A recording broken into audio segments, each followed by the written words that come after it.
Vamos a escuchar a un respetable doctor judío, un rabino, aunque al parecer nunca ha ejercido el rabinato, pero tiene varios doctorados. El señor es judío. Vamos a escucharlo porque esto es muy interesante y relacionado con el tema a tratar. Equivalente al santo, y se encontró el santo de los santos.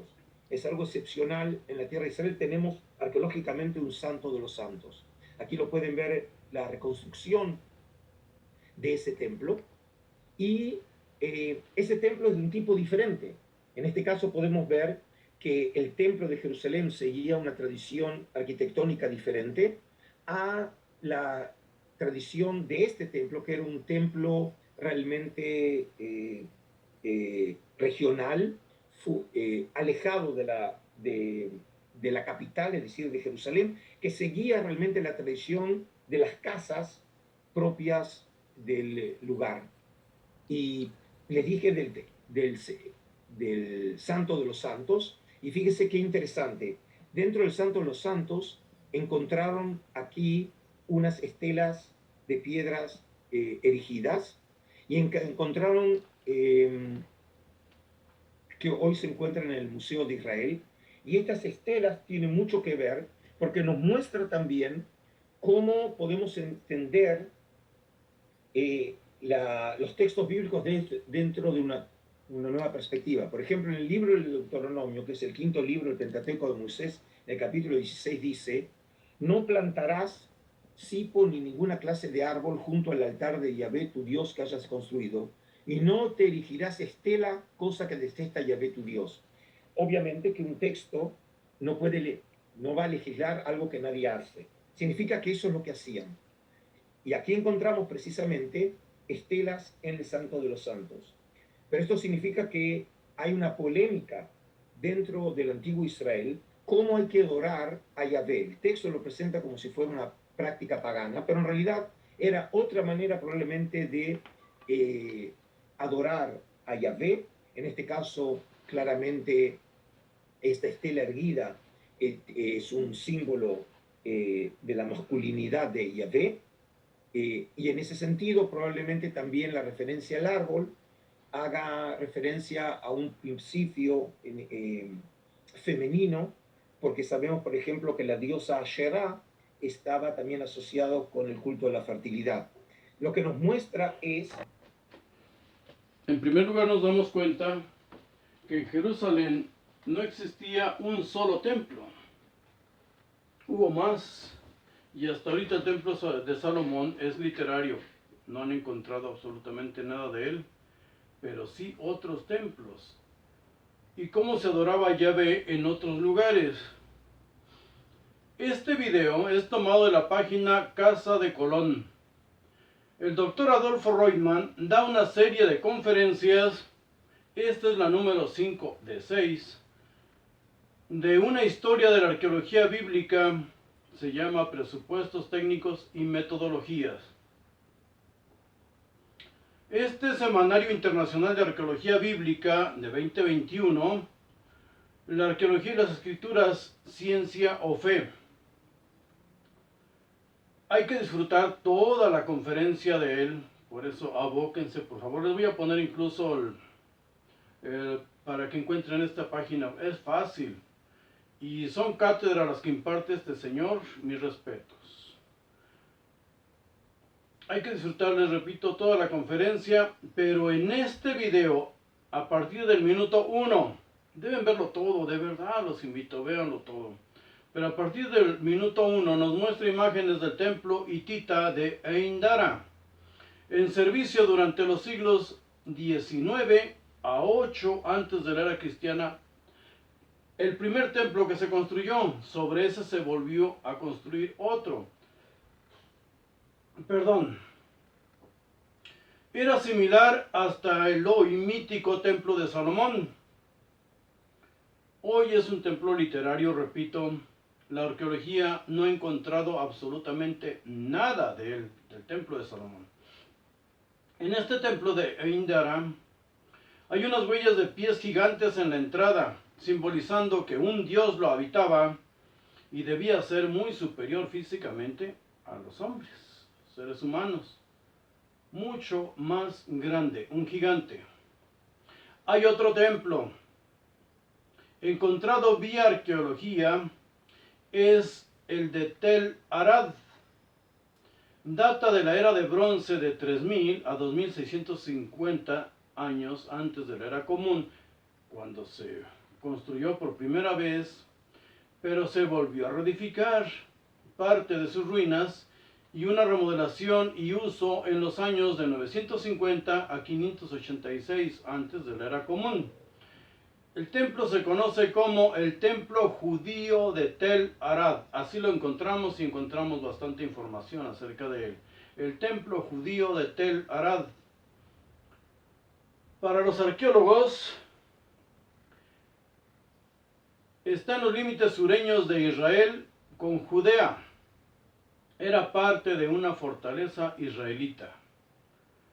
La forma en que está construido tiene un área que corresponde al Santo de los Santos, 3 divisiones rectangulares, porque dependía de dónde podía estar cada gente, porque van clasificados al Santo de los Santos, se supone, y presumiblemente solo una vez al año, podía entrar con Yahvé el sumo sacerdote que le tocará en turno ese servicio, porque no existía un solo sumo sacerdote. Después vamos a ver cómo está dividido esto y por qué, o desde cuándo los judíos más ricos eran los que lideraban a todos los demás, y de ahí tomamos una tradición solo para atacarlos, aunque en realidad con sus mismos líderes tienen más que suficiente.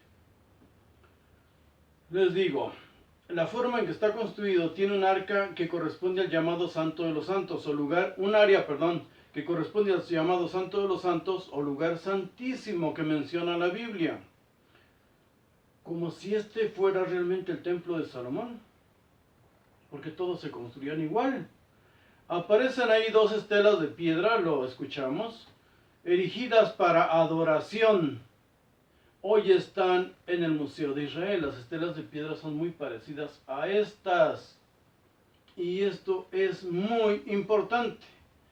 Escuchamos al doctor Adolfo Reutemann decir qué era lo que significaba. Una de ellas es un pene. Representa la masculinidad de Yahvé, dice el doctor Reutemann, la masculinidad de Yahvé. Recordemos que Jacob unge una piedra.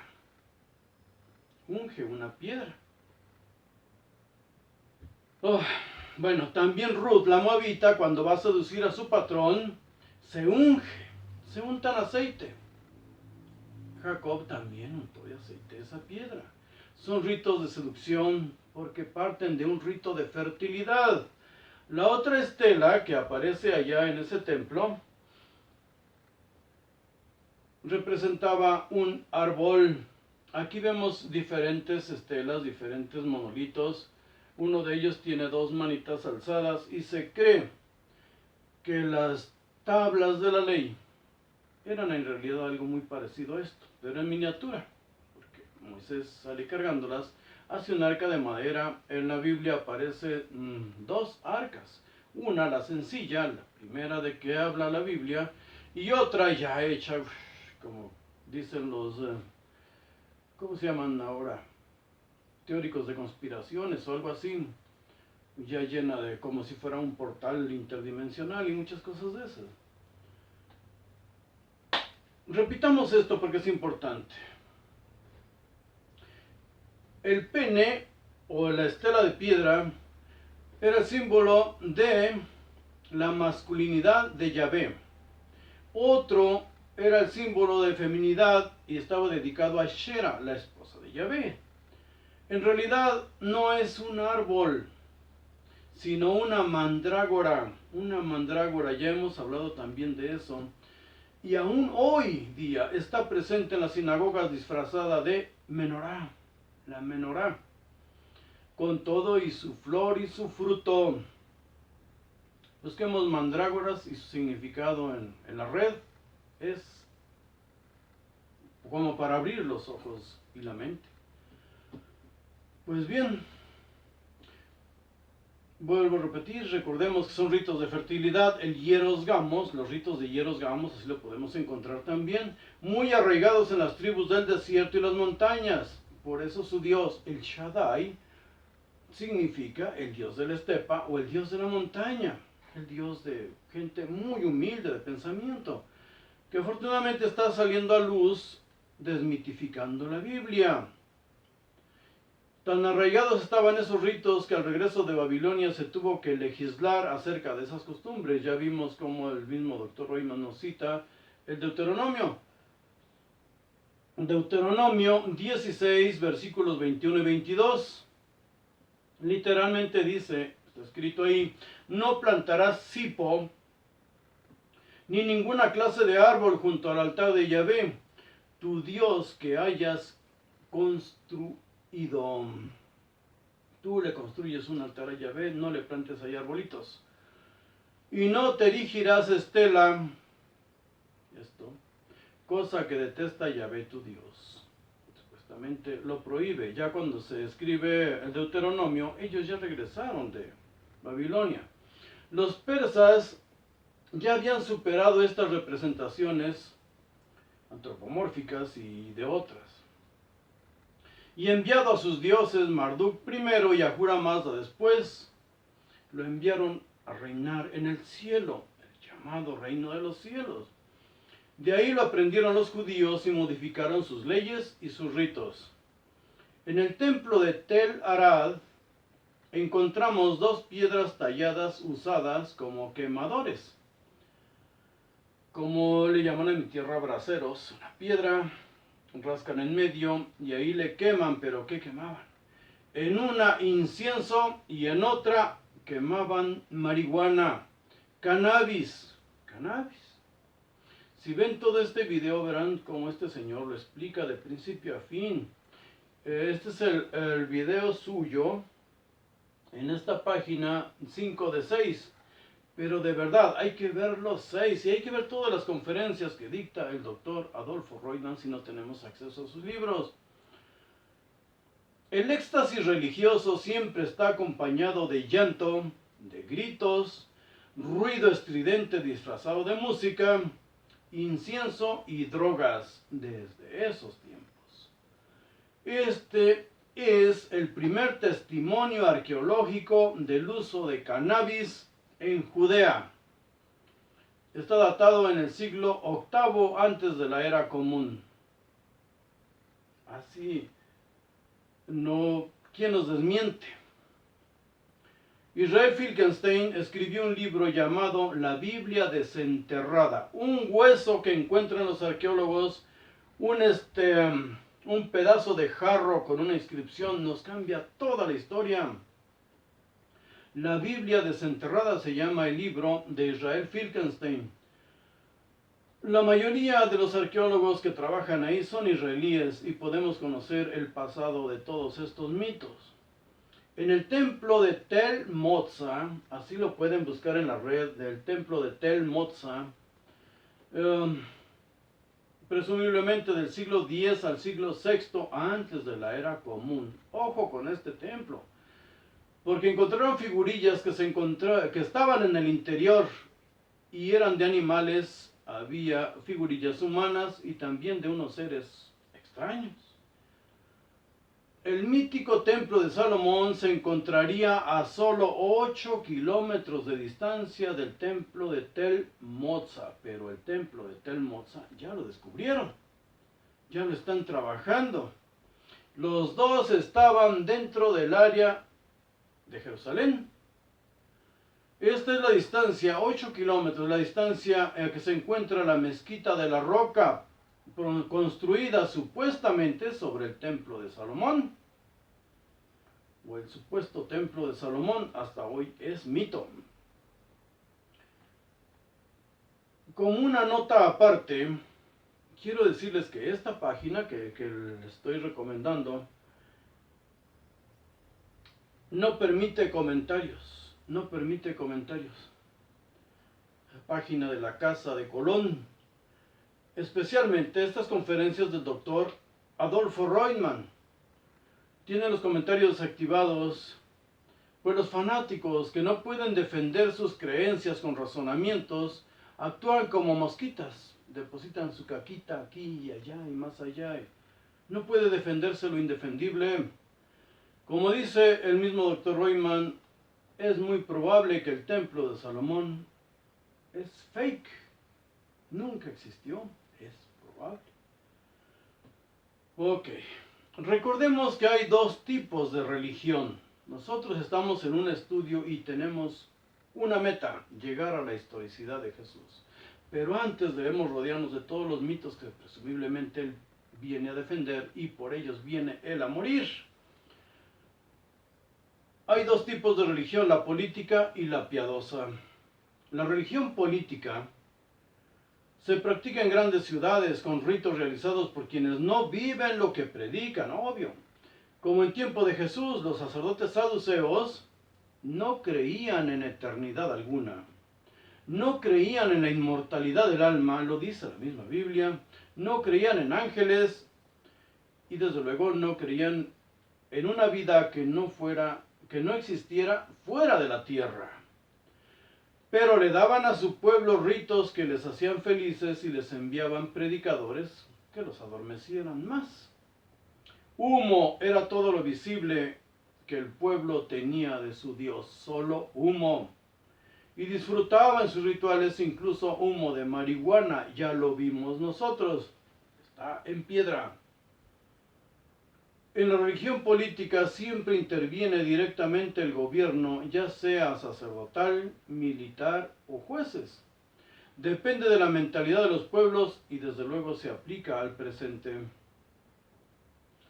Los pueblos tienen el gobierno que se merecen. Eso es irrefutable.